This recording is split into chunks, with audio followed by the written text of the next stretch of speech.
कुंडलिनी कुछ लेवल तक जागृत होती है ना। तो ये आपका जो ये पीछे का पार्ट है जो पेनफुल है, वो नॉर्मली क्या है कि कुंडलिनी कभी ऊपर जाना चाहती है, हमारी चेतना ऊपर जाना चाहती है, थोड़ा पेनफुल होता है, रेजिस्टेंस होता है ना। जैसे अभी आप घर से बाहर आए तो काफ़ी लोगों को रेजिस्टेंस लगा रहेगा, अरे कभी बाहर नहीं निकले, कैसे निकलेंगे, कैसे पहुँचेंगे, कभी पता नहीं था, है ना। तो एक रेजिस्टेंस होता है, एक डर सा होता है, एक फियर सा होता है, एक डाउट सा होता है। तो ये चीज़ें जब ऊपर जाती है तो थोड़ा वो प्रेशर देती है।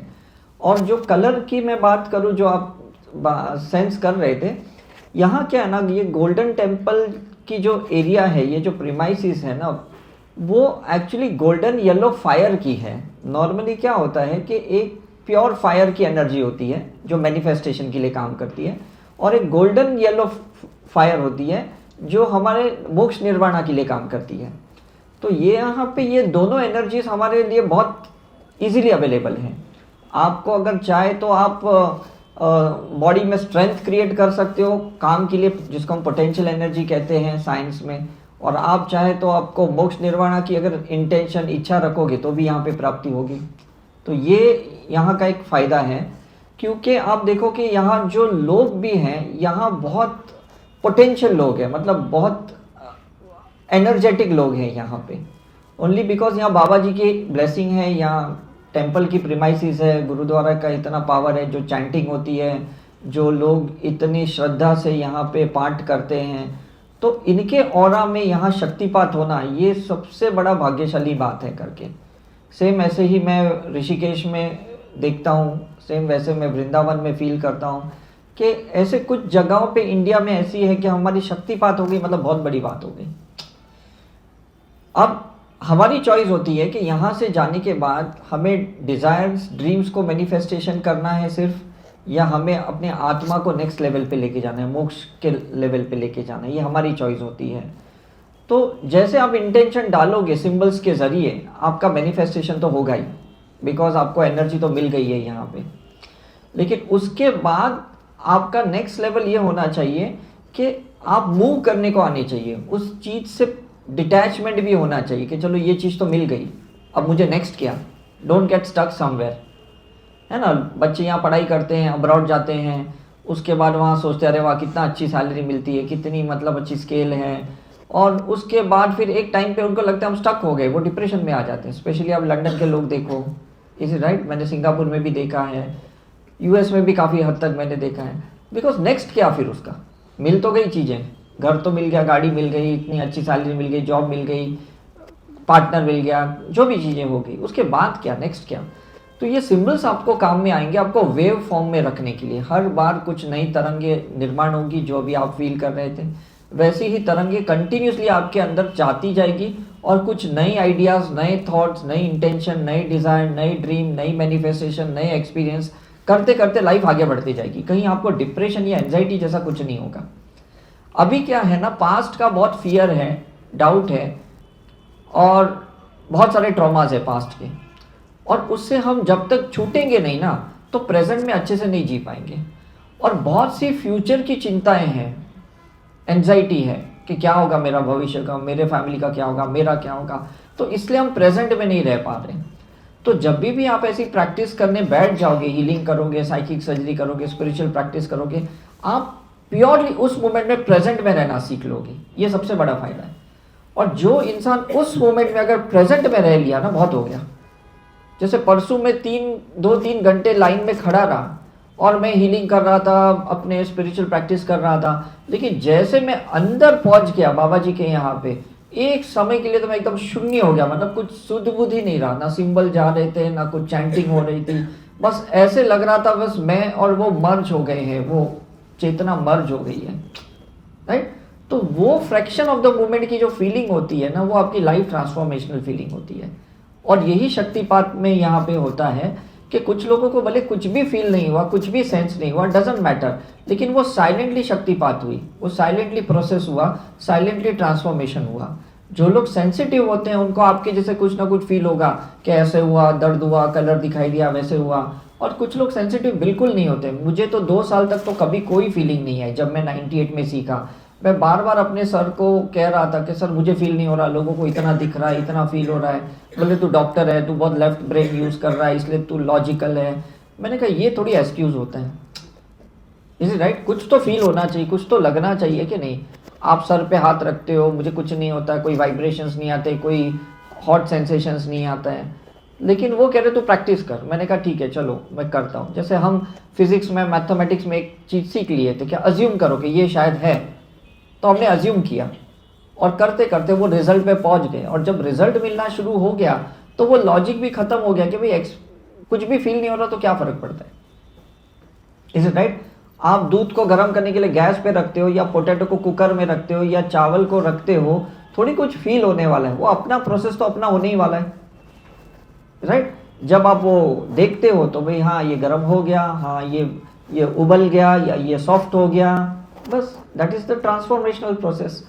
हमारे अंदर है ना, जो भी बुरे अनुभव हुए हैं उसको हमने बहुत सख्त तरीके से जो पकड़ा है ना, उसको क्रिस्टलाइन कर दिया, उसको स्ट्रक्चरली बना दिया है। अब ये जब तक हम उसको डिसॉल्व नहीं करेंगे, डाइल्यूट नहीं करेंगे ना, ये चीज़ें तो बार बार हमारे जीवन में घटते रहेगी।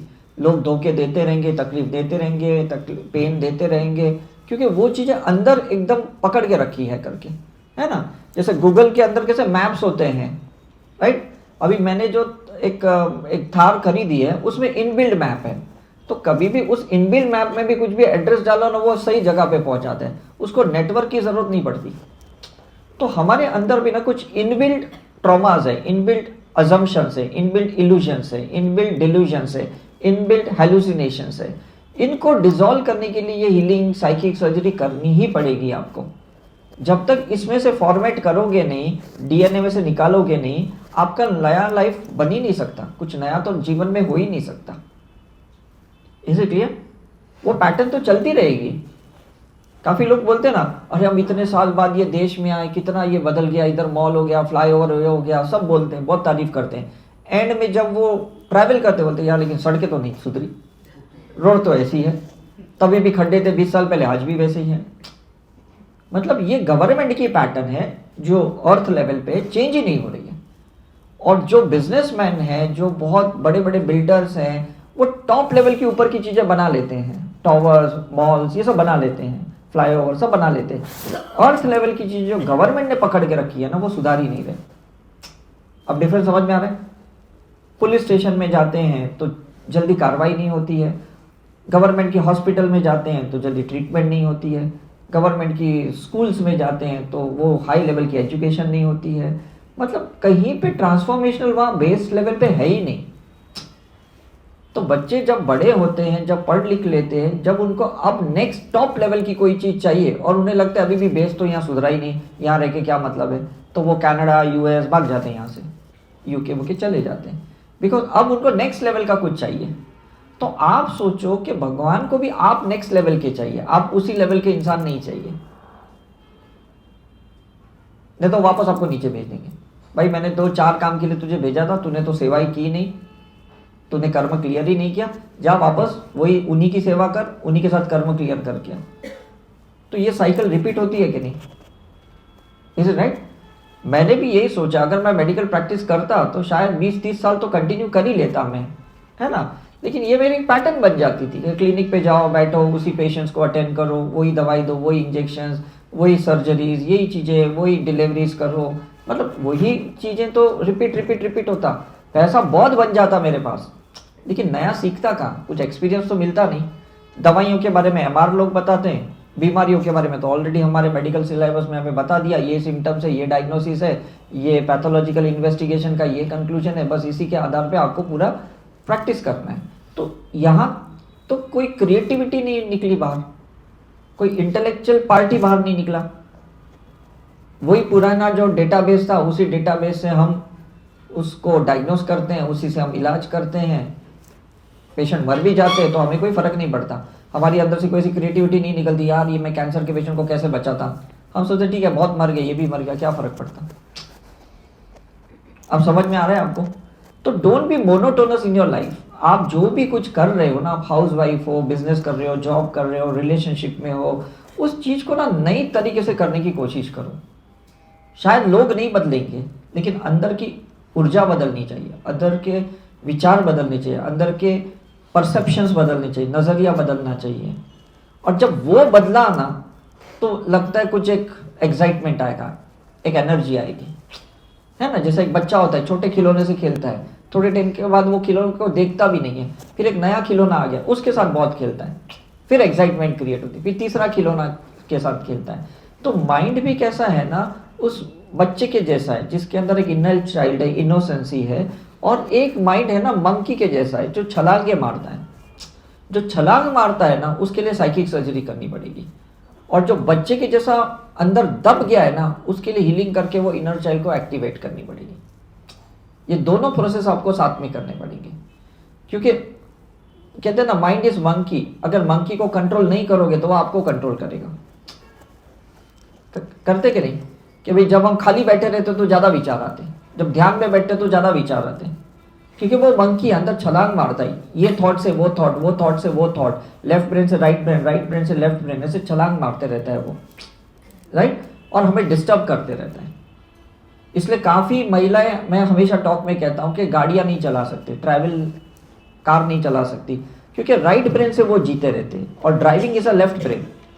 जो पढ़ी लिखी हैं आजकल के जो लॉजिकल महिलाएं हैं वो लोग इजीली गाड़ी चला सकते हैं, वो लोग हेलीकॉप्टर भी चला लेंगे, क्योंकि वो लेफ्ट ब्रेन से ऑपरेट कर रहे हैं। अब जो म्यूजिशियंस हैं, जो सिंगर्स हैं, वो लोग आधा तो अपनी धुन में ही रहते हैं, उनको तो पता ही नहीं रहता आप क्या बोल रहे हो।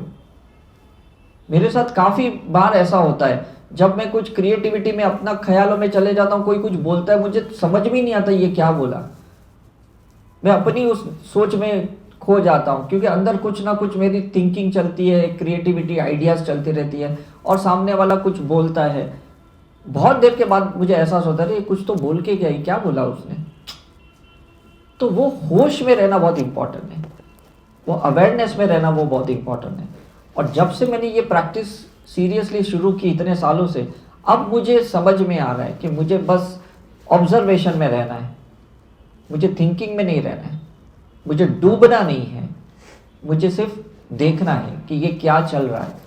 जैसे गॉड देख रहे हैं कि क्या चल रहा है, कहाँ पे क्या चल रहा है, उन्हें कोई फर्क नहीं पड़ रहा कहीं अच्छा चल रहा है या बुरा चल रहा है, क्योंकि उन्होंने उसको ऑटो मोड पे रखा हुआ है। जैसे एसी को कैसे आप 23 का ऑटो मोड पे रखते हैं, है ना, गर्मी होती है तो वो ठंडा कर देता है, और ठंडा ज़्यादा हो गया तो वो बंद हो जाता है। तो कर्मा भी ऑटो मोड पे है आपका, धर्मा भी ऑटो मोड पे है, और इस ऑटो मोड के बीच में ना एक मैनुअल फंक्शन है जिसको हम फ्री विल कहते हैं। Is it right?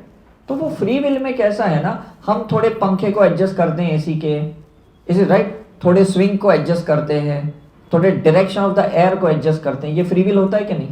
आप एसी के अंदर के मैकेनिज्म को चेंज नहीं कर सकते हो, बाहर के मैकेनिज्म थोड़ा आपके पास फ्री विल है करके। हम लोगों को रोक नहीं सकते हमें तकलीफ देते हुए, लेकिन हम तकलीफ ले के नहीं ले, ये हमारा फ्री विल है। ये डिफरेंस समझ रहे? लोग तो देने वाले तकलीफ, आप ले रहे कि नहीं ले रहे ये आपको देखना है ना। जैसे कोई एक सेल्समैन होता है शॉप में, वो कोई चीज़ बेचने के लिए बैठा हुआ है, 10 क्लाइंट आते हैं, कस्टमर आते हैं, पूछते रहते हैं, और एक भी बंदा खरीदता नहीं, ऐसे ही चले जाते हैं, तो उसका मूड कैसा हो जाएगा? ड्रेन हो जाएगा कि नहीं? Is it right? लेकिन अगर कोई एनर्जेटिक पर्सन रहेगा तो बोलेगा कोई बात नहीं, 11वां तो है ना, 10 का सारा कस्टमर का शॉपिंग करके जाएगा। वो एनर्जी के साथ 11वें को अटेंड करेगा ना, सही में एक्चुअली ऐसा होता है। वो बोले दिन में भले मेरा कोई बिजनेस नहीं हुआ, रात को लास्ट में कस्टमर आया, उसने तो जबरदस्त मेरा बिजनेस करके गया। और ये हमने बहुत और रिसर्च में देखा है कि आपकी एनर्जी कभी डाउन नहीं होनी चाहिए, कुछ भी हो, स्पेशली शाम के टाइम पे तो नहीं आनी चाहिए, बिकॉज शाम को जब राहु काल शुरू होता है तब बहुत तकलीफ शुरू हो जाती है करके, क्योंकि धीरे धीरे धीरे कैसा है ना, आपकी एनर्जी डाउन होती है, फिर लोग ड्रिंक लेते हैं, स्मोक करते हैं, लोग अलग अलग गैम्बलिंग में जाते हैं, एक्टिविटीज़ में जाते हैं, क्रिमिनल एक्टिविटीज़ में जाते हैं, क्योंकि उस टाइम पे एनर्जी डाउन हो गई, कॉन्शियसनेस डाउन हो गई, तो आदमी हैंडल नहीं कर पाता खुद को। कुछ हस्बैंड वाइफ के बीच में मारपीट होती है, गाली गलौच होती है, तू मैं होती है शाम के टाइम पे, इज इट राइट? कुछ चोरियां होती है, कोई डकैती होती है, कुछ रेप्स होते हैं, सब शाम के टाइम पे होते हैं, क्योंकि एनर्जी डल हो गई कि नहीं? Is it right? ब्रह्म मुहूर्त में तो सब एनर्जेटिक है, सब लोग चार्ज रहते हैं, लेकिन शाम के टाइम पे देखो कैसा होता है यहाँ पे, इज राइट? तो किसी को भी अगर चेक करना है ना तो शाम के टाइम पे चेक करो वो बंदा क्या कर रहा है। शाम को अगर वो मेडिटेशन कर पा रहा है, शाम को अगर वो हीलिंग कर पा रहा है, शाम को अगर स्पिरिचुअल एक्टिविटी कर पा रहा है, इसका मतलब उसको संभलना आ गया। अब क्लियर है? अब उसको संभालना आ गया। अब उसको कोई एक्सटर्नल स्टिमुलेशंस की ज़रूरत नहीं है, एक्सटर्नल सोर्स की ज़रूरत नहीं है, एक्सटर्नल ड्रग्स की ज़रूरत नहीं है। अब उसको स्पिरिचुअल सिंबल्स की ज़रूरत है जिसको वो इस्तेमाल करते हुए अपने आप को री एनर्जाइज करता है, राइट? तो शाम को जब वो चार्ज रहता है ना, रात को सोने से पहले चार्ज रहता है ना, उसको कोई आदमी बेवकूफ़ नहीं बना सकता और कोई उसको ड्रीम्स गलत नहीं आएंगे और उसकी नींद खराब नहीं होगी और उसका नेक्स्ट डे भी बहुत अच्छा जाएगा। तो लोग हमेशा कहते हैं कि ब्रह्म मुहूर्त में उठ के ये करो वो करो, मैं तो कहता हूँ कि वो तो ठीक है करो, लेकिन शाम को रात को सोने के पहले बहुत स्पिरिचुअल एक्टिविटी करो, क्योंकि रात को राक्षस जागता है और उस टाइम पे अगर आपकी फोटॉन्स एक्टिवेट रही, आपके अंदर वो राम के तत्व एक्टिवेटेड रहे, तो वो रावण कुछ नहीं कर सकता आपका, वो राक्षस कुछ नहीं कर सकता आपका। Is it clear? क्योंकि जहां पे भी हम वीक रहते हैं ना, लोग हम पे अटैक करते हैं।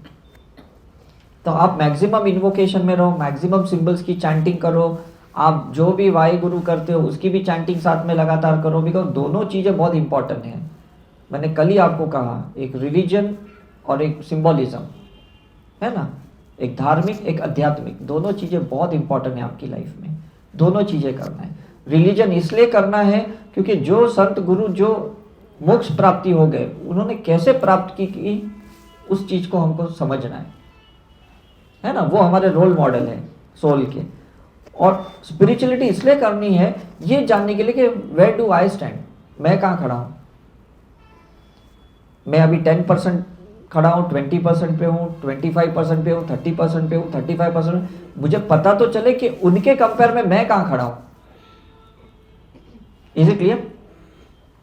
उन्होंने भी कुछ ऐसी स्पिरिचुअल एक्टिविटी की होगी जिनका ग्रंथों में कहीं मेंशन नहीं है, उन्होंने जो रिलीजियस एक्टिविटी की वो मेंशन्ड है कि नहीं? जितनी भी मैंने जैनिज्म पढ़ी है उसमें मुझे जो हमारे पूर्वजों ने सिखाया था वो सारी रिलीजियस एक्टिविटी थी। और जब मैंने ओशो को सुना तब मुझे पता चला कि जैनिज्म वाले तीर्थंकर लोगों ने भी स्पिरिचुअल एक्टिविटी की थी जो कहीं मेंशन नहीं की गई थी। Is it right? सेम ऐसे गणेश के बारे में या जीसस के बारे में या गुरु नानक देव के बारे में सभी लोगों ने जो रिलीजियस बातें की, ये हम सबको पता है, कहीं भगवत गीता में, बाइबल में, कुरान में सब कुछ पता है। लेकिन जो उन्होंने स्पिरिचुअल एक्टिविटी की, जो सेल्फ के लिए किया ना, ये किसी को नहीं पता। और ये एक्चुअली वो प्रोसीजर है जो आप ये रिट्रीट में सीख रहे हो। ठीक है कि नहीं? ये हमने कोई इन्वेंट नहीं किया, हमने कोई बड़ी डिस्कवरी नहीं की है, लेकिन हमने उसको ऑरा के रिसर्च के माध्यम से रियलाइजेशन किया, हमें समझ में आया कि ये एक्टिविटी भी आपके लिए बहुत इंपॉर्टेंट है।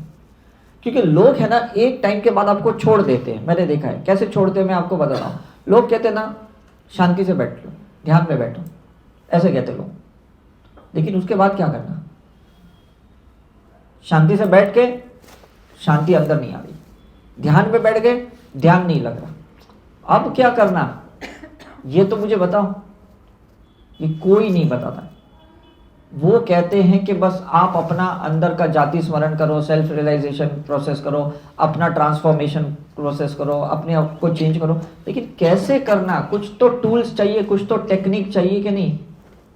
और वही ये साइकिक सर्जरी, यही हीलिंग है जिसके जरिए अपना आप चेंज कर सकते हो। Is it clear?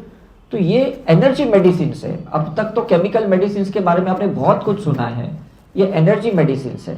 ये सिंबल सब एनर्जी मेडिसिन है। ये दवाइयाँ हैं, कुदरत की शक्तियाँ हैं, उसको लेके हमें आगे बढ़ना है करके। ठीक है कि नहीं? तो जब आप लेके आगे बढ़ोगे तो आपको देखेगा अरे हाँ मेरा अभी शरीर फिट है, अब मेरी बीमारी गायब हो गई, अब मेरा डिप्रेशन चला गया।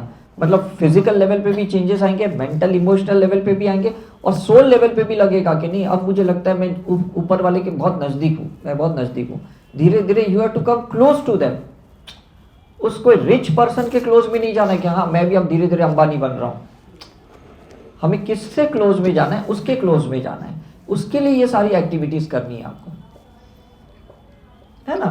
तो ये आपको पैरेलली करनी पड़ेगी, ऐसा नहीं कि ये सब कुछ छोड़ दो और इसमें आ जाओ, डोंट डू दैट। जो घर गृहस्थी की चल रही है, एक्टिविटी चल रही है, जो आपकी सोशल एक्टिविटी चल रही है, जो पर्सनल चल रही है, उसको चलने दो, उसके साथ ये स्पिरिचुअल एक्टिविटी को मर्ज कर दो, इंटीग्रेट कर दो, फिर देखो कितना मज़ा आता है आपको। थोड़ी तकलीफ होगी, क्यों? क्योंकि कुछ माइंडसेट से चल रहे हैं ना हम लोग, कुछ अपने कॉन्सेप्ट से चल रहे, कुछ अपनी थियरी से चल रहे, कुछ अपने ट्रॉमा से चल रहे, कुछ अपने बैड एक्सपीरियंसेस के थ्रू चल रहे। उसको छोड़ना ना इतना इजी नहीं है ना। एक लेडी को मैंने बहुत साल पहले, जब मैं पास्ट लाइफ रिग्रेशन करता था, उस लड़की को जब मैंने रिग्रेशन किया तो वो देख पा रही थी कि जीसस उसके सामने क्रूसिफाइड हो रहे थे और वो रोए जा रही थी। तो मैंने बोला कि भाई कुछ नहीं आप और वो मतलब चिल्ला भी रही थी कि भाई ये लोग क्यों ऐसे कर रही है, ऐसे क्यों कर रहे हैं, क्यों जीसस को ऐसे कर रहे हैं। तो मैंने कहा कोई नहीं, आप फॉरगिव कर दो। तो बोलते नहीं, मैं फॉरगिव नहीं कर सकती। मैंने कहा जो जीसस वहाँ बैठ के सूलियाँ पे चढ़े हुए हैं वो फॉरगिव कर रहे हैं, आप देख के भी फॉरगिव नहीं कर रहे हो। बोलते मैं तो बिल्कुल नहीं करूँगी, मेरे सामने आए तो मैं तो सबको ख़त्म कर दूँगी। मतलब ये डिफरेंस समझ रहे हैं आपको? हम उनको फॉलो, मतलब उनको मान रहे हैं लेकिन उनको फॉलो नहीं कर रहे। मानना और फॉलो करने में फर्क है कि नहीं, आप समझ में आ रहा है? Is it right? मतलब जहां पे हम देख रहे कि he is my idealistic God, that is a Jesus, कि सूली पे चढ़ने के बाद बोले oh God forgive them, they don't know what they are doing, एक सेंटेंस उन्होंने बोला। और ये बंदी जो 2 घंटा जिनका मैं रिग्रेशन कर रहा हूँ, ये बोलती मैं नहीं माफ़ कर सकती, मैं नहीं छोड़ूंगी उनको, बस मुझे मेरे सामने आने दो उनको, मैं सबको ख़त्म कर दूँगी। ये देखो, एक ह्यूमन और एक गॉड में फ़र्क है, और ये फ़र्क कभी नहीं आना चाहिए। Is it right? मैं कुछ ऐसे जगहों पे जहाँ गुरुद्वारा के नीचे आपको पता है कि कुछ म्यूज़ियम लगे, जहाँ पे कुछ है ना, कुछ क्राइम्स हुए या कुछ ऐसी एक्टिविटी हुई, मतलब कितने दिल दुखाने वाली बातें हैं कि नहीं, चाहे वो जलियनवाला बाग का है या कहीं पे भी हुआ। Is it right?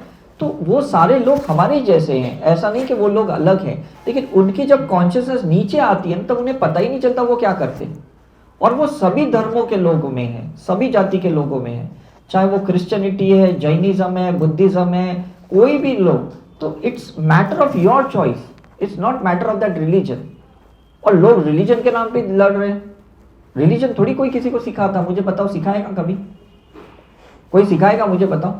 सभी रिलीजन कितने प्योर है, और जो भी रिलीजन का जो टॉप लेवल का बंदा है वो तो सही में वो मोक्ष प्राप्त कर गया, वो क्यों आपको कुछ गलत रास्ता दिखाएगा? इंसान वैसे अज्यूम करते हैं। तो काफी बार हम नहीं बोलते ये बच्चा बहुत शैतानी कर रहा है, ये बच्चा बहुत गलत कर रहा है, माँ बाप ने तो ऐसे संस्कार नहीं दिए, कहते कि नहीं? माँ बाप खुद भी कहते हैं कि अरे हमने तो ऐसे बच्चे को संस्कार नहीं दिए, ये इसने क्या कर दिया। Is it true? तो ये कब होता है कि जब कोई नेगेटिव इलेक्ट्रॉन्स आपके ऊपर हावी पड़ता है, कोई नेगेटिव लोग आपके ऊपर डोमिनेट करते हैं, कोई इम्प्रेस करते हैं और आपके ऊपर ये सारी चीज़ें डाल देते हैं। इसलिए परसों जब मैं आ रहा था तो वो ड्राइवर जो हमारे कार के थे वो मुझे समझा रहे थे कि पंजाब के कुछ लोग हैं जो बहुत मल्टी मिलियनर लोग हैं, वो चाहते हैं कि आज का ये जनरेशन ख़त्म हो जाए, तो धीरे धीरे वो लोग ड्रग्स को ज़्यादा ये कर रहे हैं, एक्टिव कर रहे हैं, ताकि ये जनरेशन उसमें इन्वॉल्व हो जाए, धीरे धीरे अंदर से ख़त्म हो जाए, और ताकि फिर ये लोग सब खेत वगैरह सब छोड़ दें और यहाँ पे लोग मल्टीप्लेक्स बनाएं, इसको डेवलप करें और बहुत पैसे बनाएं। मतलब ये हाई बिजनेसमैन की थॉट पैटर्न कैसी है, वो सोचते भी नहीं है कि कितने घर बर्बाद हो रहे हैं, कितना कल्चर बर्बाद हो रहा है इस चक्कर में। और ये चीज़ें हमने बॉम्बे में भी देखी है कि सही में बॉम्बे में आज कोई कल्चर ही नहीं रहा, कोई रिलीजियस एक्टिविटी ही नहीं रही है। सिर्फ लोग फेस्टिवल को भी ना जस्ट एक सेलिब्रेशन, मतलब एक लोअर लेवल पे सेलिब्रेट करते हैं कि वहीं पे गणपति का पंडाल लगा रहता है, उसके पीछे ही वो बहुत सारे पत्ते ताश खेलते हैं, वहीं पे नॉनवेज खाते हैं, वहीं पे ड्रिंक लेते हैं, वहीं पे अपनी अय्याशियाँ करते हैं, वो मंडप लगा है वहाँ पे रात को जागते हुए यही सब एक्टिविटी करते हैं। तो हर इंसान को ना स्पिरिचुअल बनना बहुत ज़रूरी है, ये देखना कि वो कहीं गिर तो नहीं रहा है। नहीं तो कैसा है ना, हमारे नाम से ना कुछ भी चीज़ों को जोड़ के ना लोग उसको गलत साबित करते हैं। कहीं परिवार को गलत साबित करते हैं, कहीं संस्कार को गलत साबित करते हैं, कहीं जात को गलत साबित करते हैं, कहीं रिलीजन को गलत साबित करते हैं, इज राइट, कहीं कंट्रियों को साबित करते हैं। लोग ये बोलते थे आखिर तो तू इंडियन ही ना। मैंने अब्रॉड में देखा है, कहीं कोई इंडियन गलतियां करता है ना तो कुछ चीज़ें भूल हो जाती है, हमें वहाँ के कायदे कानून नहीं पता होते। तो जब कोई वहाँ का इंग्लिश मैन पुलिस पकड़ता है तो वो कहता है आखिर तो तुम इंडियन ही लोग ऐसे ही करोगे। तो कितना बुरा लगता है यार, मतलब 140 करोड़ को हम रिप्रेजेंट ऐसे कर रहे हैं। Don't you feel it's embarrassing? बताओ मुझे। तो हमें सबको ना ये स्पिरिचुअल एक्टिविटी करनी चाहिए, सबको ये सेल्फ रियलाइजेशन, ये हीलिंग करनी ही चाहिए कि हमसे कोई ऐसी गलती ना हो कि हमें कोई टैग करे, हमें किसी के साथ कोई एंकरिंग करे, हमें कोई किसी के साथ जोड़ दे और हमारे वजह से कोई एक ग्रुप ऑफ द पीपल या मास ऑफ द पीपल हमारे वजह से दुखी हो जाए। Is it true? आपको क्या लगता है मुझे बताइए। हाँ, परफेक्ट है ना। हमने बच्चों को एजुकेशन दिया, अच्छे मतलब स्कूल कॉलेज में भेजा, इतनी मतलब अच्छी परवरिश की, लेकिन कहीं स्पिरिचुअल एजुकेशन नहीं दे पाए हमको, क्योंकि हम अपने में व्यस्त रहे, कमाने में व्यस्त रहे कि 2 पैसे ज़्यादा कमाएंगे तो इनको अच्छी जगह बेच पाएंगे। उस 2 पैसे के चक्कर में हमने कितने गलत काम किए, या हमने कितनी निग्लेक्शंस किए, या कितने इग्नोरेंस लाइफ जी, तो उसको तो वो दे ही नहीं पाए। Is it right? तभी आजकल के बच्चे को मोबाइल ज़्यादा पसंद है, फ्रेंड्स ज़्यादा पसंद है, बाहर के लोग ज़्यादा पसंद है, हम फैमिली के लोग पसंद नहीं है, हम आउटडेटेड हो गए करके, राइट? उनकी दुनिया इंस्टा है, फेसबुक है, ट्विटर है, ये सारी चीज़ें हैं, राइट? तो इसमें गलतियां किसकी है? क्योंकि हम स्पिरिचुअल नहीं हो पाए, हमें नहीं पता चला कि पैसे कमाने के चक्कर में हम भी कितने आउटडेटेड हो गए, हमारी भी एनर्जी कितनी डाउन हो गई, हमारी भी कॉन्शियसनेस कितनी डाउन हो गई और हम उसको हैंडल नहीं कर पाए। Is it true? तो जो लोग भी आज यहाँ पे सीखे हैं, हीलिंग सीखे हैं, मैं आप लोगों से सबसे यही रिक्वेस्ट करता हूँ, सेल्फ हीलिंग करो, फैमिली की हीलिंग करो, रिलेटिव्स की हीलिंग करो, देश की हीलिंग करो, ये इतने आर्मी मैन जो बॉर्डर पे हैं उनकी हीलिंग करो, है कि नहीं? जो भी लोग इतनी अनकंडीशनल सेवाएं आश्रम में कर रहे हैं, हॉस्पिटल में कर रहे हैं, गुरुओं की हीलिंग करो, मंदिरों की, गुरुद्वारा की हीलिंग करो, बिकॉज वहाँ पे एनर्जी बहुत धीरे धीरे डाउन होते जाती है। लोग शक कर लेते हैं, नेगेटिव एनर्जी छोड़ के चले जाते हैं, वहाँ पे पॉजिटिव तो लेके चले जाते हैं, नेगेटिव अपनी छोड़ के जाते हैं। तो आपको नहीं लगता धीरे धीरे धीरे वो चीज़ें सब खत्म होते जा रही है? Is right? तो किसी को तो इनिशिएटिव लेना पड़ेगा कि नहीं? हम लोग सब सोल सोल्जर बनने चाहिए, हम लोग सब लाइट वर्कर बनने चाहिए, हम लोग सब स्पिरिचुअल प्रीस्ट बनने चाहिए। और ये अगर आप बन पाए ना तो इससे अच्छी और कोई चीज़ नहीं है। तो कोई मुझे पूछता है कि सर हमने आपका बायोडेटा देखा, हम आपको कैसे डिफाइन करें? तो मैंने कहा मैं सिंपल है, I am a soul soldier, I am a light worker person. Is it right? मेरा काम है सिर्फ लाइट देना, प्रकाश देना, ज्ञान देना, शक्तिपात करना, मेरा और कुछ भी काम बड़ा नहीं है। बस इतना छोटा सा काम है कि आपको कनेक्ट करके देना जिनसे आप ऑलरेडी कनेक्ट हो, लेकिन आपको एक स्ट्रॉन्ग कनेक्शंस की ज़रूरत है, और वो सिंबल्स के ज़रिए मेरा काम है करके। और जब आप वो हो जाते हो तो सही में आप सोल सोल्जर बन जाते हो, आत्मा की रक्षा करते हो, देश की रक्षा करते हो, जात की रक्षा करते हो, परिवार की रक्षा करते हो। इससे बड़ा अचीवमेंट मुझे बताओ क्या है? कुछ है? मुझे बताओ। कुछ भी तो नहीं है। मतलब किसी को ऐसे पछतावा नहीं होना चाहिए कि मैंने क्यों इस बेटे को जन्म दिया, क्यों इसे बेटी को जन्म दिया, क्यों ऐसे देश में मैंने जन्म दिया। किसी को ऐसा नहीं लगना चाहिए, ये पश्चाताप नहीं होना चाहिए, रिग्रेट नहीं होना चाहिए, गिल्ट नहीं होना चाहिए। इसलिए हमें ये हीलिंग कंटिन्यूस करनी पड़ेगी।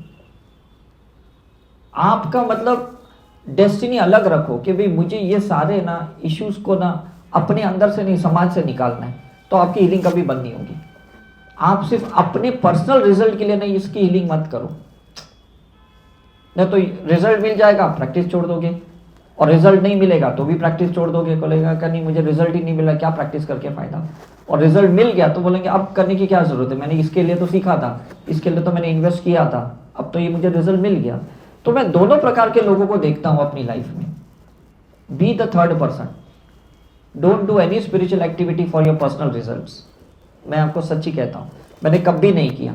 अगर ऐसा करता तो शायद मेरा वो सामान चोरी भी नहीं होता, मैं उसको प्रोटेक्शन डालता, सिंबल्स डालता, लेकिन मैं नहीं डालता। मैंने सोचा कि मैं अपने ऑरा को ओपन रखता हूँ, कभी प्रोटेक्शन में भी नहीं डालता हूँ। मैं सोचता हूँ जिसको शक करना है करने दो, मेरा कर्म क्लियर करके जाएगा। वो सामान लेके जा रहा है या मेरी एनर्जी ले जा रहा है या जो भी कर रहा है करने दो। मैं अगर अपने आप को बंद रखूंगा ना तो मेरा कर्म क्लियर कभी नहीं होगा। डिफरेंस समझ रहे? नहीं तो जब मैंने 98 में प्राणी कीलिंग सीखी, रेकी हीलिंग सीखी, सबसे पहला स्टेप मुझे सिखाया गया, put the protection shield around you. कोई भी नेगेटिव एनर्जी तुम्हारे अंदर आ सकती है, कोई भी एनर्जी तुम्हें शक कर सकती है। मैंने सोचा ये भगवान की इतनी मूर्तियां, इतने गुरुद्वारा, इतने सब हाई पोटेंशियल प्लेस है, ये तो खुद को प्रोटेक्शन नहीं डालते, ये तो ओपन ही रहते हैं। हमने लॉकडाउन में भी बाहर ऐसे फील किया कि हमें ब्लेसिंग मिल रही है, मतलब वो तो प्रोटेक्ट ही नहीं कर रहे, है ना। मतलब फियर है तो प्रोटेक्शन चाहिए ना, जब फियर नहीं तो प्रोटेक्शन क्या चाहिए। तो फीमेल्स को सिखाया जाता है नहीं संभाल के रहने का, संभाल के रहने का, बी प्रोटेक्टेड, बी प्रोटेक्टेड। तो सही में वो fear fear fear life long तक रहता है, वो कभी ओपनली जी नहीं पाती कभी फीमेल, आप देखो। और मेल्स को नहीं तो कुछ भी कर तो फिर वो फियरलेस रहता है बंदा, इज इट राइट। लेकिन क्यों ऐसे भेदभाव रखना, या यूं किसी के अंदर डाउट या फियर क्यों क्रिएट करना, वैसे बीज ही क्यों डालना किसी के अंदर, कौन क्या करेगा। It's a quantum theory. हम बोलते हैं भगवान की मर्जी के बगैर एक झाड़ का पत्ता भी नहीं हिलता, तो दुनिया में जो भी कुछ हो रहा है ना उसकी मर्जी से हो रहा है, बस बात खत्म हो गई। यहां पे भी आप आए हो ना उसकी मर्जी से आए हो, उनकी मर्जी नहीं होती तो यहां आप भी नहीं सकते, इज इट राइट। हम कल से ढूंढ रहे कि भाई हमारे लिस्ट में 75 थे तो 3-4 लोग कहाँ गायब हो गए। हमने उनको फोन करना शुरू किया तो वो क्या भाई हम नहीं पहुंच पाए, हमारा इस बार कुछ प्रॉब्लम हो गया, नेक्स्ट टाइम आएंगे। मतलब सोचो, पेमेंट करने के बाद भी लोग यहाँ नहीं पहुंच पाते, रजिस्ट्रेशन कराने के बाद भी नहीं पहुंच पाते। तो हम तो लकी हैं कि हम सोचे और यहाँ तक पहुंचे तो सही, इज इट राइट। दोबारा हम कभी मिले या ना मिले ये तो ऊपर वाला ही जाने, लेकिन आज अगर हम मिले हैं तो क्यों ना हम इसका 100% लाभ उठाएं। 100% जो भी ज्ञान मिल रहा है, जो भी चीजें मिल रही है, फिर हमें अपने हिसाब से सीखना नहीं है, जो सिखा रहे हैं उसके हिसाब से सीखना है। ये डिफरेंस है कि नहीं। हम कहीं पे भी जाते ना अपने हिसाब से सीखने की कोशिश, मैं तो इतना ही सीखूंगा, इससे ज्यादा मुझे कुछ ज्ञान देने की कोशिश मत करो, मुझे ये नहीं सीखना, ये मुझे नहीं समझना, मुझे पता है ये कैसा होता है। आधे से ज्यादा तो हम पहले उसको सोच के रखते हैं, तो आप 100% रिसीवर नहीं बनते हो, 100% आप स्टूडेंट नहीं बनते हो। किधर आपका ईगो बीच में आता है, किधर आपका एज बीच में आता है, किधर आपके कुछ एक्सपीरियंसेस बीच में आते हैं, इज इट राइट। कभी ये मत करना, सामने जो भी कुछ मिल रहा है ना उसको 100% ले लेना। आप भले जानते होंगे लेकिन कुछ पार्ट आप अभी भी नहीं जानते, इसलिए ऊपर वाले ने आपको यहाँ भेजा। कुछ चीजें रिपीट हो रही है यहाँ पे, सीखना, वो रिपीट भी होने दो। मैं भी इतने साल से कोई भी मेरे टीम मेंबर के भी टॉक में मैं बैठ जाता हूँ, जबकि मैंने इतने लोगों को सिखाया, मुझे लगता है कुछ तो ये अलग तरीके से सिखाएगा। जूम के इतने सेशंस होते हैं हमारे दिन रात, मैं भी ट्राई करता हूँ, मैं कार ड्राइव करते हुए एयरपोर्ट पे सुनूं, कुछ ना कुछ तो मेरे अंदर जाए, इज इट राइट। स्पीकर भले कहते हैं सर हमने आपका इन्वोकेशन किया, आपका आह्वान किया और हमने यहाँ टॉक किया, मेडिटेशन किया, लेकिन कहीं ना कहीं I am also human being, मैं भी एक फिजिकल बॉडी लेके बैठा हूँ, मुझे भी कहीं ना कहीं ज्ञान की जरूरत है। भले ऊपर से मेरे अंदर से फ्लो हो रहा है, लेकिन अंदर भी तो कुछ ट्रांसफॉर्मेशन होना चाहिए कि नहीं। कहीं ना कहीं मुझे भी स्टूडेंट बन के रहना ही पड़ेगा अगर मुझे प्रोग्रेस करना है तो। Every time I can not be a guru and master and a scientist, is right. तो जब यहाँ पे आए हो तो बी अ बेस्ट स्टूडेंट, आपसे मैं यही रिक्वेस्ट करूंगा। यहाँ पे आए हो तो जो भी सिखाया जाता पूरी तरह से ले लो। आपको पता नहीं है ये जो आप सीख रहे हो ना, आपकी फ्यूचर में क्या लाइफ चेंजिंग होने वाली है, या आपके सोल की कौन सी लेवल पे आप पहुंचोगे, आप उसका अंदाजा भी नहीं लगा सकते हो, और मैं आपको बयान भी नहीं कर सकता। बट ट्रस्ट, ये सिस्टम बहुत जबरदस्त है। इसलिए नहीं बिकॉज हम साई करुणा मिशन ने बनाई है, इसलिए क्योंकि हमने बहुत रिसर्च करने के बाद ना इसको एक फ्रेम कर दिया है, इसको एक मॉड्यूल बना दिया है, इसको एक स्ट्रक्चर दे दिया है। बस आपको उस स्ट्रक्चर को 100% लेना है। ऐसा नहीं कि मैंने 147 थेरेपियां सीखी है तो आपको वही सारी थेरेपियां सिखाऊं। ये सिर्फ 3-4 थेरेपियां आपको सिखाने, उसको अच्छे से सीख लोगे जो टॉपेस्ट लेवल के हैं। तो जब आप मनी अबंडेंस की प्रैक्टिस करोगे, आपका मैनिफेस्टेशन फास्ट होगा। साइकिक सर्जरी करोगे, आपका माइंड रिप्रोग्रामिंग शांत होना शुरू हो जाएगा। करुणा हीलिंग करोगे, सोल के कर्मा आपके क्लियर होते जाएंगे। लेकिन ये छोटे प्रोसीजर्स बड़े बड़े आपको रिजल्ट्स देंगे। Is it clear? तो डाउट मत रखना, बस इसको अप्लाई करना। ऊपर वाले ने अगर आपको कुछ चीज बख्शी है तो आप एलिजिबल हो, लायक हो, तब आपको ये चीज़ दिया है करके। लेकिन नेक्स्ट टाइम कहीं पे भी जाना है उसके पहले वापस कोई एक लेवल की एलिजिबिलिटी क्रिएट करनी पड़ेगी।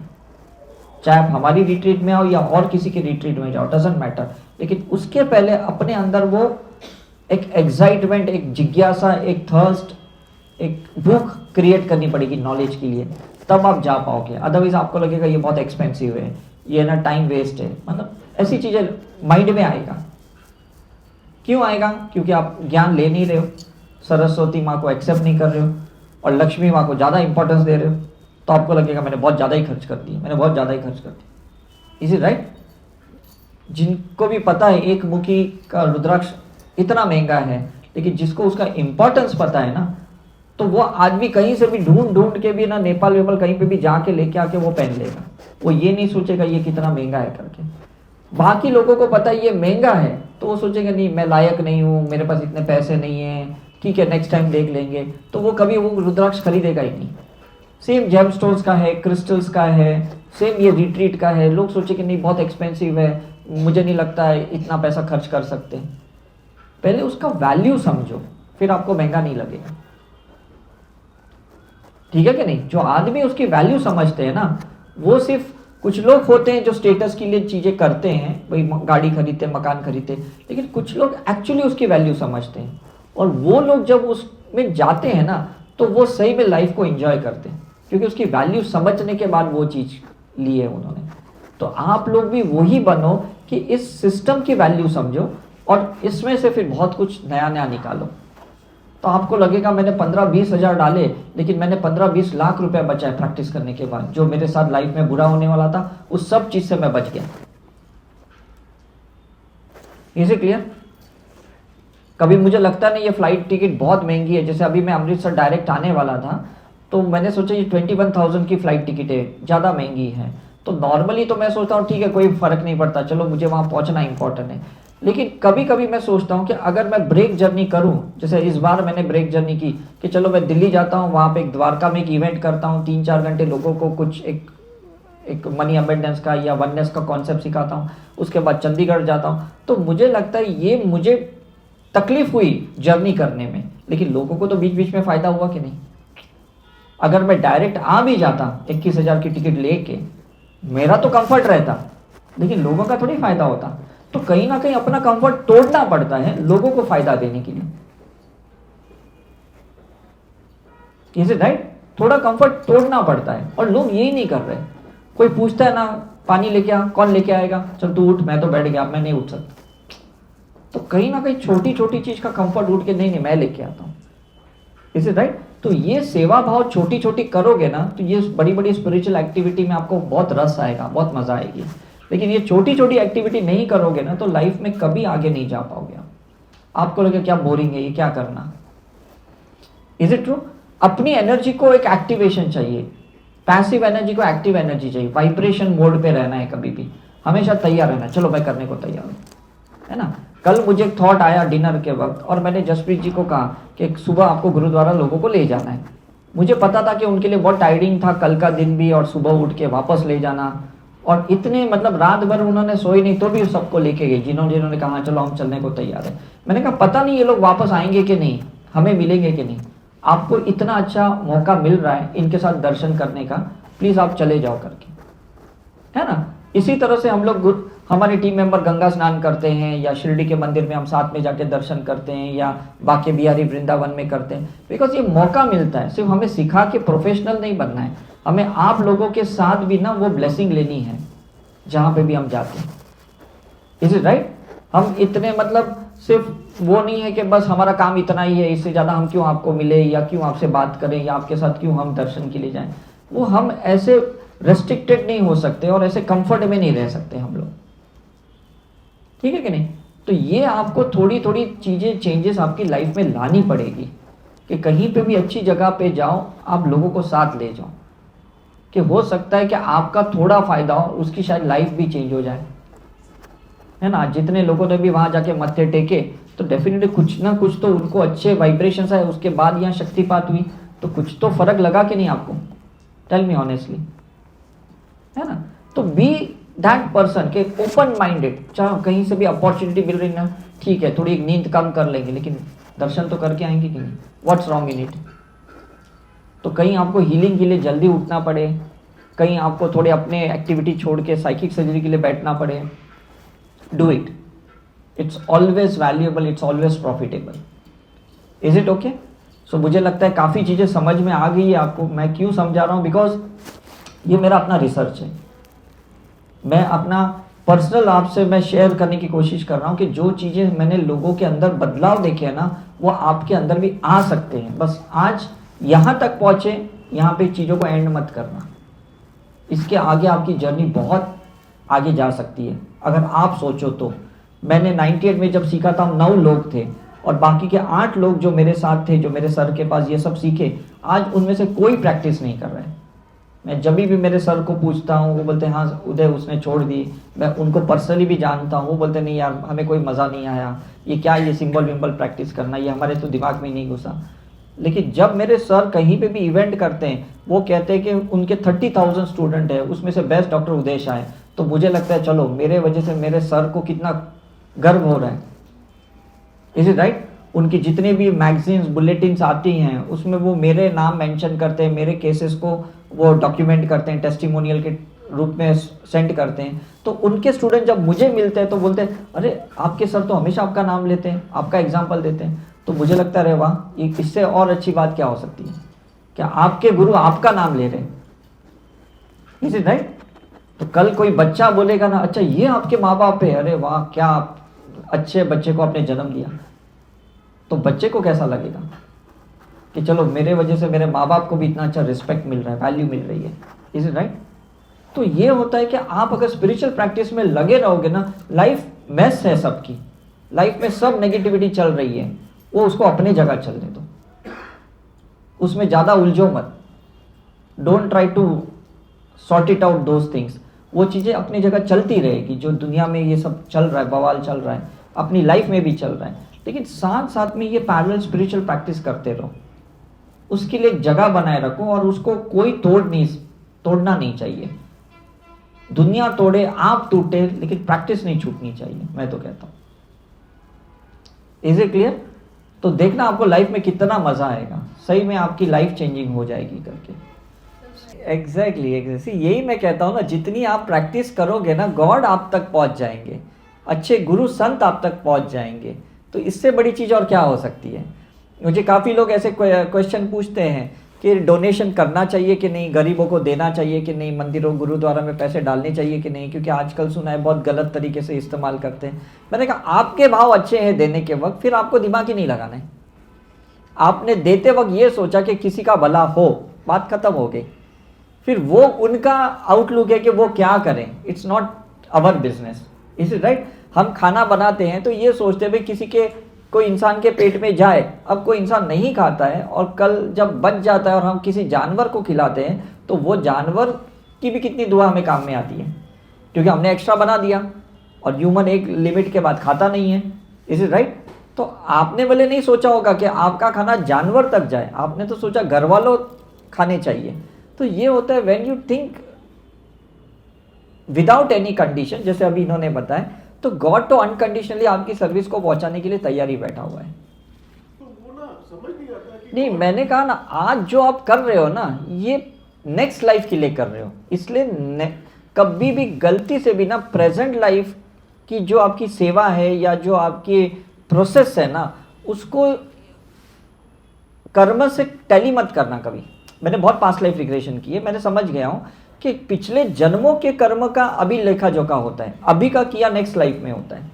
तो कितने लोग पॉडकास्ट के बाद भी लिखा, क्या आप ऐसे बोल रहे हो, ये करने से ये फ़ायदा होगा, ये फ़ायदा, हमारा तो कुछ भी फ़ायदा नहीं हो रहा, हमने तो इतनी सेवा की, इतना अनकंडीशनल किया और हमारे साथ धोखा हुआ, ये हुआ। मैंने बोला ये आज हुआ, ये कल का था, आज जो आपने किया वो आने वाले कल के लिए है। लेकिन अब आपके पास हीलिंग है ना, देखो शायद इसलिए आपको हीलिंग सिखाई कि मे बी कहीं एक छोटी सी हीलिंग उनको काम में आ जाए कि नहीं, है ना। मैं भी, मेरे भाई जो यूएस में कार्डियोलॉजिस्ट है, मैं हर साल सोचता था हर बार कि यार ये लोग कब स्पिरिचुअल बनेंगे, कब बनेंगे, ये लोग टॉप लेवल की प्रैक्टिस कर रहे हैं, अच्छे लेवल पे इनकम है, सब कुछ है, तो मैं रोज हीलिंग करते करते करते 2008 में उनके घर पे यूएस में पहुंच गया, न्यू जर्सी में, और 1.5 महीने तक मैंने इतनी हीलिंग की। जब मैं एयरपोर्ट के लिए 45 डेज के बाद निकल रहा था बॉम्बे की इंडिया के लिए, फ्लाइट मेरी 5-6 घंटा लेट हो गई, तो मुझे भाई ने पूछा क्या करना है, अब तेरे पास थोड़ा टाइम है, तो मैंने कहा एक बड़ा गुरु का यहाँ सत्संग लगने वाला है, मैं सोचता हूँ मैं जाऊँ और अगर तू आएगा तो बेटर है। तो मेरे भाई भाभी दोनों मेरे साथ चले, और उसके बाद से आज तक ये 15-16 साल हुए, वो गुरु से इतने अटैच्ड, इतने कनेक्ट हो गए ना, और वो पूरी तरह से एनलाइटन हो गए। तो मेरा एक विजिट या एक मेरी हीलिंग जो 45 डेज की उनके घर पे थी, मैंने उनको एयरपोर्ट पे क्रिस्टल्स दिए और एक ग्रीड बॉक्स दिया क्रिस्टल का। तो मेरा भाई बोला मैं नहीं मानता हूँ इसको। मैंने कहा देख, तूने मुझे लैपटॉप गिफ्ट किया एयरपोर्ट पे, मैंने ले लिया, मेरे ये क्रिस्टल्स कुछ हैं, ये तू प्लीज़ रख, जैसे ये शिवलिंग था वैसे मैंने दिया। तो उसने बोला ठीक है मैं रखूंगा, लेकिन करूंगा कुछ नहीं, I don't believe in God also, crystal तो दूर की बात है। मैंने कहा कोई बात नहीं, तू रख ले करके। फिर जब मैं निकल रहा था एयरपोर्ट पे इंडिया आने के लिए, उसने मुझे सिर्फ एक पूछा, तूने जो क्रिस्टल्स दिया उसमें तूने किया क्या? मैंने कहा उसमें मैंने तेरे लिए परमानेंट जॉब और सिटीजनशिप का मैंने प्रोग्रामिंग किया है। तो बोला अच्छा। और उसके 6 महीने बाद उसको सही में दोनों चीज़ें परमानेंट मिल गई, सिटीजनशिप भी मिल गई और उसको ये भी मिल गई। और अब जब मैं 14 ईयर्स के बाद 22 में जब मैं वापस यूएस गया, 14 ईयर्स का मैंने गैप रखा, उसके बाद उसने सब सीख लिया, ये सब जो भी आज आप सीख रहे हो, और वो इतनी अच्छी प्रैक्टिस कर रहा है, इतने पेशेंट्स को उसके फ़ायदे हो रहे हैं। तो मुझे खुशी होती है कि भले इतना समय लगा उसको एक्सेप्ट करने में, लेकिन कहीं ना कहीं तो वो सीड जर्मिनेट हुआ, कहीं तो उसको फ्रूट्स मिल रहे आज। Is it true? तो आप भी जिन लोगों के लिए ज़्यादा परेशान है, जिन लोगों के लिए ज़्यादा कंसर्न है ना, प्लीज़ आप उनकी हीलिंग करो। उनको बताने की भी ज़रूरत नहीं मैं आपकी हीलिंग कर रहा हूँ, आपके लिए सिंबल्स डाल रहा हूँ, आपके लिए प्रोसीजर कर रहा हूँ। प्लीज़ करते रहिए करते रहिए करते रहिए, एक दिन आप देखोगे अरे इतना बदलाव।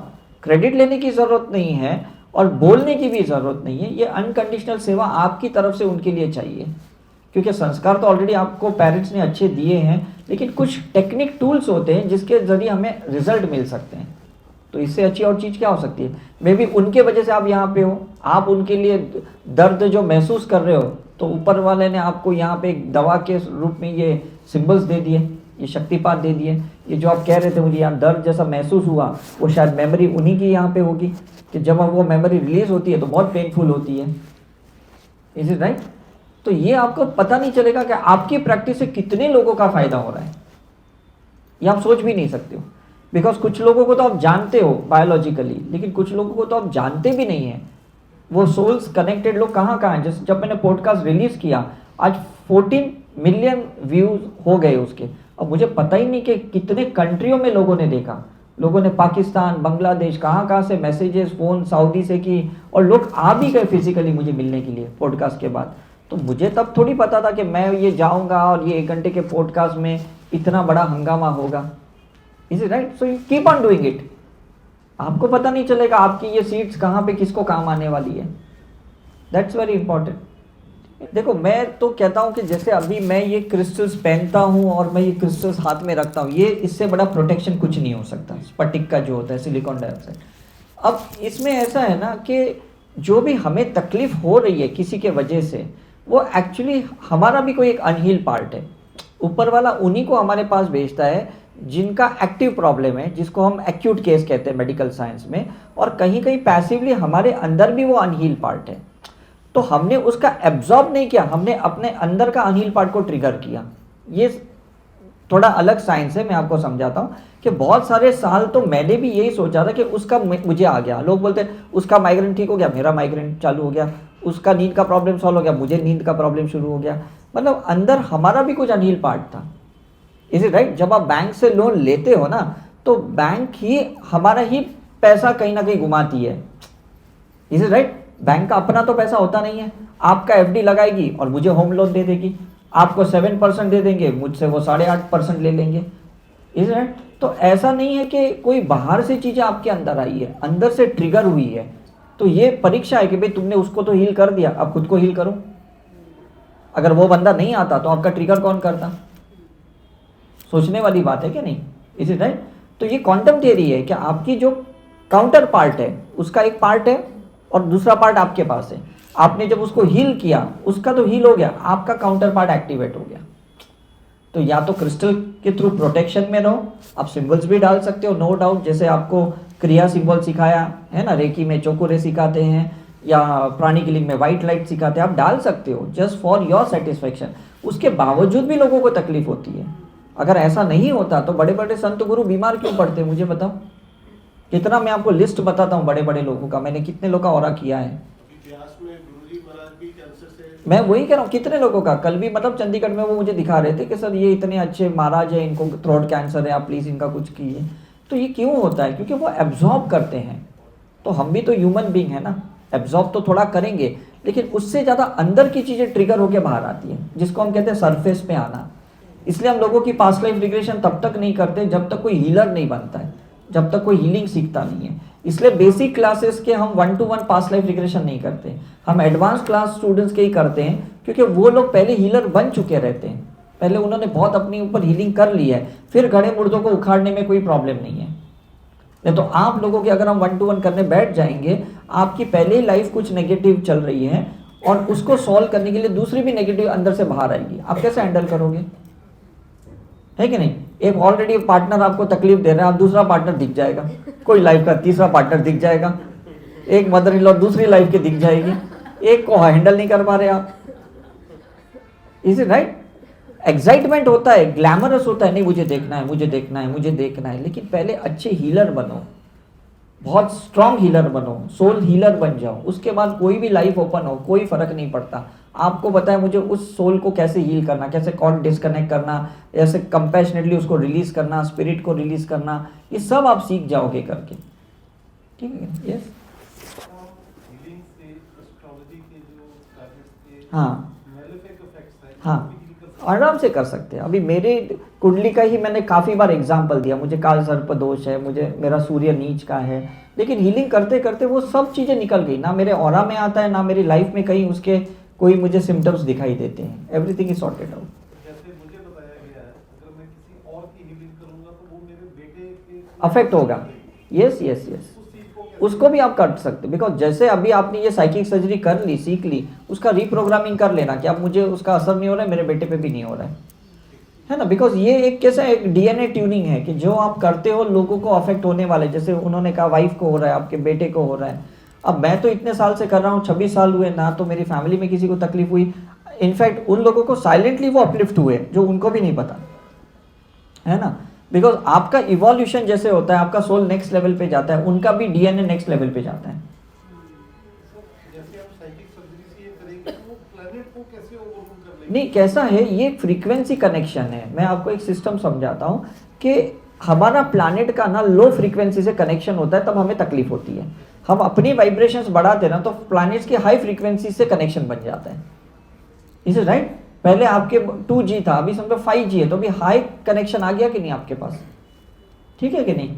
तो इसलिए मैं कल भी आपको टॉक में बोला कि आपका सिम 5G का और आप खुद मोबाइल 2G का है, तो कैसे काम करने वाला है। तो इंस्ट्रूमेंट को पहले 5G बनाओ, उसको शिव जी से कनेक्शन करो, फिर कोई भी जी लग जाएगा उसको, और वो सिंबल्स के जरिए हो सकता है ना, ठीक है। सर जैसे आप एलिजिबिलिटी की बात कर रहे हाँ। थे एंड फ्रीक्वेंसी की बात कर रहे हाँ। थे, इसका मतलब हम भी अपनी वाइब्रेशंस को रेज कर पाए तो आप तक पहुंच पाए। अदरवाइज कैसे पहुंचेंगे। देखो सिंपल कॉन्सेप्ट है कि मैं एक एग्जांपल देता हूँ। मैं ना कोई एक स्पिरिचुअल ऑर्गेनाइजेशन में गया था, उन्होंने मुझे कुछ ऑरा रिसर्च के लिए पहले बुलाया, तो मुझे बहुत अच्छा लगा वो ऑर्गेनाइजेशन। दूसरी बार तीसरी बार मुझे लगा मुझे खुद ही जाना चाहिए वहाँ पे, इतनी अच्छी ऑर्गेनाइजेशन है, अच्छे गुरु हैं। तो मैं जब जाने गया ना, तो कुछ लोगों ने बोला आप कैसे आ सकते हो, आप तो सत्संग भी अटेंड नहीं करते हो, आपका आइडेंटिटी कार्ड भी नहीं है, तो आपको अंदर आने नहीं देंगे। मैंने कहा ठीक है, मुझे पता नहीं था ये इतने रूल्स होते हैं इसके लिए। तो बोले नहीं, आपको है ना अटेंडेंस शीट दिखानी पड़ेगी, कोई आप लोकल जगह पे सत्संग में गए तो आपको आने मिलेगा। फिर मैंने अपनी हीलिंग बढ़ाई ये इंटेंशन की भैया मैं अटेंड तो नहीं कर सकता हूँ, लेकिन मुझे उनके सानिध्य में बहुत अच्छा लगता है। और करते करते आज ऐसा हो गया कि मैं उनके कोई भी इवेंट पे जाता हूँ, मेरे पास कोई आइडेंटिटी कार्ड नहीं, कोई मेरा उनका अटेंडेंस शीट नहीं है, तो भी मुझे कोई रोक नहीं रहा है। मैंने उनकी कितनी रिट्रीट्स अटेंड की हैं, तो भी वो सब बोलते हैं आपको कैसे अलाउ किया, आपका तो कार्ड भी नहीं, मेंबरशिप नंबर भी नहीं है, आपका तो कोई सेंटर पे आपका नाम भी नहीं है। तो मैंने कहा पता नहीं, बोलते ये तो अजीब बात है। सो दिस इज क्योंकि हम उस फ्रीक्वेंसी में आ गए ना, हमने अपनी वो इंटेंशन से वो वाइब्रेशंस बढ़ा दी, तो हमारी ट्यूनिंग हो गई। अब जब ट्यूनिंग हो गई तो ये सारे जो रूल्स रेगुलेशन सब साइड में हट जाएंगे, चाहे वो प्लानिटरी रूल्स रेगुलेशन है इंसान के रूल्स रेगुलेशन है, अभी कोई मायने नहीं रखता। यस सर जैसे प्रॉब्लम है मेरे बेटे को भी डिले मैरिज होगा, जैसे आप कह रहे पास से ट्रीटमेंट नहीं करना, या पर जब तक मेरे को नहीं प्रॉब्लम पता लगे कि उसको ये प्रॉब्लम क्यों हुई है इतना। नहीं, वो तो मैं कह रहा हूँ पहले हीलर अच्छे बनो, फिर सब जानने की कोशिश करो। जान के भी लोगे और अगर हीलिंग नहीं है तो क्या फ़ायदा। मैंने देखा है, जब मैं बहुत साल पहले कैंसर पेशेंट्स के ऊपर रिसर्च करता था, लोग कैंसर से नहीं मरते थे, डिप्रेशन से मरते थे कि मुझे कैंसर हो गया, बहुत साल पहले, है ना, क्योंकि उन्हें इसका तो कोई इलाज ही नहीं है, कैंसर इज़ अ कैंसर, ऐसे लोगों को टैग लगा रहता है ना। कोई बोलता है HIV हो गया, कोई बोलता है भाई तुम्हें कोविड हो गया, तो डर के मारे मर जाते हैं। अच्छा मुझे हो गया, मुझे हो गया। मेरे को भी कैंसर का डायग्नोज हुआ। अच्छा, सर्जरी हुई मेरी। हाँ हाँ, अभी आप हीलिंग करना है इसकी ज़्यादा। अभी मैं ना वही क्वेश्चन कर रहा था कि मेरे ना सर में दर्द होना शुरू हाँ। हुआ। अगर मैं यहाँ बैठा तो मेरे हाँ। जब आपने किया हाँ, तो मेरे सर दर्द बाद में शुरू हो गया। Right right right. तो वो मैं पूछ रहा था वो क्यों? नहीं वो आगे तो भी कई बार मेडिटेशन में बैठता हूँ ना तो ऐसा होना शुरू हो जाता है। हाँ, क्या होता है ना, हमारे अंदर लो फ्रीक्वेंसी है और हाई फ्रीक्वेंसी जब आती है तो सर दर्द शुरू होता है। जब मैंने भी आपका अट्यूनमेंट किया, क्योंकि फर्स्ट यहाँ आते ही मैंने आपका ही किया, तो जैसे मैंने गुरु नानक देव को कनेक्ट किया आपके थर्ड आई पे, तो मुझे खुद को एक ऐसा झटका जैसा आया कि मैं हाथ निकाल दूं। मैंने कहा नहीं, मैं तो कंटिन्यू करूंगा। तो जैसे मैंने कंटिन्यू किया तो मुझे समझ में आया कि मैं फोर्सफुली वो नानक देव की एनर्जी डाल रहा हूँ। मुझे पता है आपको तकलीफ तो होगी, but it is part of the treatment. तो अंदर का जो एक अनहील पार्ट है ना, वो रेजिस्ट करता है, वो दर्द देता है, वो दुख देता है, और वो अवॉइड करवाता है कि ये मत लो, समझ में कि नहीं। लेकिन वो बहुत ज़रूरी है आपका, because it's a part of your treatment. हो सकता है कि कोई लाइफ में आपने उनकी शक्तियाँ ली होगी जो मुझे ऐसे सेंस हो रहा है, और आपने उसका सही इस्तेमाल नहीं किया होगा, और जिसके वजह से वो चीज़ें आपको बीमारी के रूप में इस लाइफ में बाहर आई है। अब जब आप उनका ही पावर लोगे और फॉरगिवनेस करोगे, हीलिंग करोगे, तो वो आप खुद ही ठीक हो जाओगे। इज राइट, बिकॉज आज हम अच्छी चेतना से यहाँ बैठे हैं, लेकिन कोई लाइफ में हम भी कहीं कामाख्या देवी के वहाँ कोई तांत्रिक प्रोसीजर की होगी, हमने भी कोई कहीं कुछ ऐसा किया होगा, तब थोड़ी ऐसा पता था कि भाई ऐसे एनर्जी का मैनिपुलेशन नहीं करना चाहिए, कोई लाइफ में उसका भुगतना पड़े। Who knows that. तो जब मैं महावतार बाबा जी की केव्स में भी बैठा था और मैं मेडिटेशन करते हुए 2014 में पूछा कि मेरा लाइफ में रोल क्या है, तो उन्होंने मुझे एक आंसर दिया कि जितने लोगों ने भी क्रिया योगों का दुरुपयोग किया है, एनर्जीज का तांत्रिक प्रोसीजर की है, उनको सबको करुणा हीलिंग में डालनी है आपको। तो उसके बाद से मुझे क्लियर हो गया कि सारे हम वही ब्लैक मैजिशियन है जो अब वाइट मैजिशियन बन रहे। सर ये सारे तांत्रिक थे हम लोग, सभी लोग, इवन मैंने भी अपनी लाइफ देखी है। मैं बनारस की लाइफ, इलाहाबाद की लाइफ मैंने देखी है, और उस जगह पे मैं जा भी नहीं पा रहा हूँ। ऐसा है, मतलब जब भी इवेंट करने जा रहा हूँ कोई ना कोई ऑब्स्टिकल्स आता है मुझे। हैदराबाद, राइट, यही तो अनकॉन्शियस एक्ट है ना, जो पिछले लाइफ में हमने कुछ लोगों को ऐसी शक्तियां दी और शायद उन्होंने उसका दुरुपयोग किया, वो भी तो हमें पता नहीं ना। हम तो अच्छे भाव से किसी को ब्लेस कर देते हैं, हमें थोड़ी पता कि वो एनर्जी का ऐसे करेंगे करके। तो ये आपका भी कोई एक पास्ट लाइफ का कोई एक होगा, एक माइंडसेट होगा कि ये करने से ये ठीक होता है, तो बाय डिफॉल्ट रीएक्टिवेट हो गया वो आपका, है? और उसको जो चीज़ की ज़रूरत थी वो आपके थ्रू मिली, क्यों इतने लोग थे उनके थ्रू नहीं मिली वो। तो ये मैं कहता हूँ आप काउंटर पार्ट थे उसके, उनका जो एक पार्ट था उसका दूसरा हिस्सा आप थे, है ना। जैसे हम ट्विन सोल कैसे बोलते हैं कि एक पार्ट उसका एक पार्ट हमारा करके, राइट। तो ये चीज़ होती है कि यिन यांग का एक ट्विन पार्ट होता है। तो उसके अंदर यिन एनर्जी थी, आपने जैसे हाथ ऊपर रखा, यांग एनर्जी आपने डाल दी, यांग डाल दी, उसकी नेगेटिव निकल गई, आपकी पॉजिटिव उसके अंदर चली गई, है ना। तब जाके तो वो चीज़ें न्यूट्रलाइज होती है ना। हम सभी लोग कर्म को न्यूट्रलाइज करने आए, लेकिन करने देंगे तो बेटर है। हम सोचेंगे मैं सिर्फ पॉजिटिव गेन करूं, उसकी शक्तियां मुझे प्राप्त हो, उसका धन मुझे मिले, उसका सुख मुझे मिले, उसका प्यार मुझे मिले, और हमारे तरफ से कुछ नहीं जाना चाहिए, तो ये अधूरा हो गया, है ना। तो अभी आपको हीलिंग करके वो फॉरगिवनेस करना होगा कि भाई जो भी चीज़ें आपने जाने अनजाने में कुछ भी किया है तो वो आप रिलीज़ कर दो उसको। तो मे बी उसके चक्कर में आपकी बीमारी भी पूरी तरह से ठीक हो जाएगी, क्योंकि मेडिकल साइंस एक लेवल तक आपको ठीक कर सकती है, उसके बाद कर्मा मेडिकल साइंस ठीक नहीं कर सकता है, वो आपको खुद को ही करना पड़ेगा। 100%। मैंने यही कहा ना कि जब मैं स्पिरिचुअल फील्ड में आया, मुझे नहीं पता था कि मैं कभी साईं बाबा से इतना कनेक्ट रहूँगा। Is it right. मेरा बर्थडे भी 14 नवंबर को है। मैं 14 नवंबर को कभी सेलिब्रेट नहीं करता, बिकॉज उस दिन गुरु नानक जयंती थी। तो जब भी गुरु नानक जयंती होती है तो मैं उस दिन बर्थडे सेलिब्रेट करता हूँ। मैं लास्ट ईयर मैंने 8 नवंबर को सेलिब्रेट किया था जब मैं यूएस था। इस साल भी मैंने 15 को सेलिब्रेट किया। तो कहीं ना कहीं हमारा सबकॉन्शियस या हायर सेल्फ जिस गॉड गॉडेसेस से कनेक्टेड है उनके साथ ही कंफर्टेबल रखेगा, या उन्हीं की विजुअल्स हमें आती जाएगी, सबकी तो नहीं आएगी, है ना। मतलब मैं जितना फील अपने आप को साईं से करता हूँ या काली माँ से करता हूँ, शायद मेरे फैमिली में तो बिल्कुल ही नहीं करते वो लोग, तो वो तो मेरी डाइट ही नहीं है, वो तो मेरे इष्ट देवता भी नहीं है। हमारे फैमिली में तो सब लोग महावीर को या तीर्थंकर को ही मानते हैं। तो लोग मुझे बोलते हैं कि तू कैसे डाइवर्ट हो गया, तू भटक गया है करके, लेकिन मुझे अपना सोल कनेक्शन समझ में आ रहा है। तो आप यहाँ आए हो, उन्हीं के लिए आए हो जिनको आप हेल्प कर सकते हो, आप लायक हो, तभी तो ऊपर वाले ने भेजा है ना, तो क्यों यहाँ भेजते हैं। भले आपको लगता है नहीं मैं तो अपने पर्सनल प्रॉब्लम के लिए आई, फैमिली के लिए आई, ऐसा नहीं है। ये तो आपको एक तकलीफ दी गई है ताकि आप यहाँ पे आओ, क्योंकि इंसान थोड़ा तो अंदर से सेल्फिश होता है।